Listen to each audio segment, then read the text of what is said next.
Pouvez-vous citer quelques livres que vous avez publiés? Oui, bien sûr. Alors, un qui a marqué ma carrière, au sens où il m'a aidé à affirmer le fait que l'alimentation était bien un objet pour les sciences sociales, c'est Sociologie avec un S de l'alimentation aux presses universitaires de France. C'est, je pense, quelque chose qui marque une étape dans ma carrière. En réalité, c'était un texte que j'avais fait pour faire mon HDR. Et celui qui me dirigeait à l'époque, qui était Jean-Michel Berthelot, quand il l'a vu, il me dit: tu devrais le publier, et puis on fera autre chose pour l'HDR. Alors c'était à la fois une bonne idée, il a eu raison, mais enfin il m'a fallu refaire un texte d'HDR ensuite, je riais qu'à moitié. Bon, c'est vrai, alors c'est un texte que j'aime bien, qui a connu un certain succès, qui a été traduit dans différentes langues, et qui marque pour la communauté sans doute un moment un peu particulier. Après, mon premier livre c'est un livre de cœur, une manière de régler une dette de cœur à l'égard de mon père. Je disais tout à l'heure que j'ai pas repris l'entreprise familiale, et une manière de régler ma dette et de dire oui, j'admire ce que vous avez fait, le vous étant un collectif familial. Et mais bon, j'ai fait autre chose. Et donc j'ai écrit un livre qui s'appelle Le Limousin gourmand. Et c'est un livre alors qui fait un peu l'inventaire des traditions alimentaires, patrimoine gastronomique, on dirait aujourd'hui, du Limousin. Il y a trois parties dans ce livre. Il y a une partie historique, il y a une partie qui fait l'inventaire, et puis ensuite il y a des portraits de chefs, une dizaine de portraits de chefs dans lesquels j'utilise l'interview des sciences sociales pour essayer de faire un peu de maïeutique et de les aider à définir ce qui était leur position de chef de la nouvelle cuisine. Ces gars qui, formés à la cuisine classique, allaient s'inspirer ou essayer de s'inspirer des traditions locales.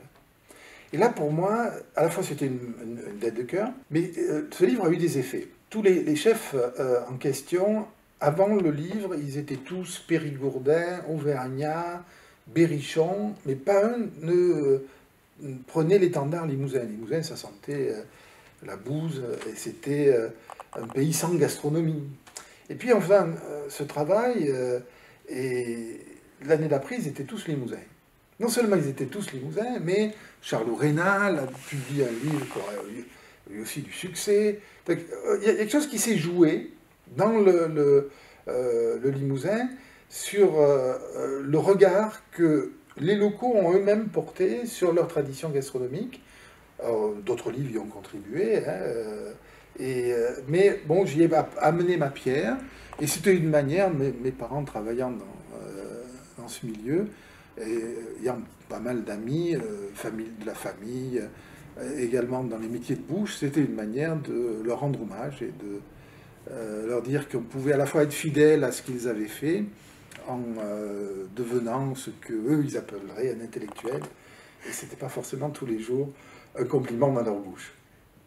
Donc on peut dire que vous avez aussi contribué à une réparation culturelle par rapport au Limousin et au regard qui a changé sur... On pourrait dire ça, c'est pas du tout comme ça que je le formulerai, que je le formulais à l'époque, mais je pense qu'effectivement, pour un certain nombre de personnes, il y a quelque chose qui a fonctionné sur l'ordre de la réparation, ou de la reconnaissance, ou de mais nous aussi.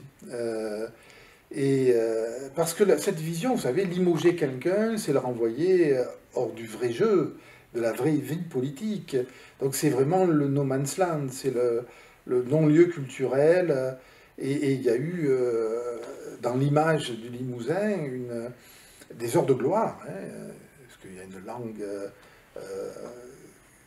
occitane, le Limousin, on va dire là-bas, mais des traditions des langues du Sud, et avec une tradition très très sophistiquée, qui est encore vivante, avec des revues. La revue Le Mousi, par exemple, est une revue.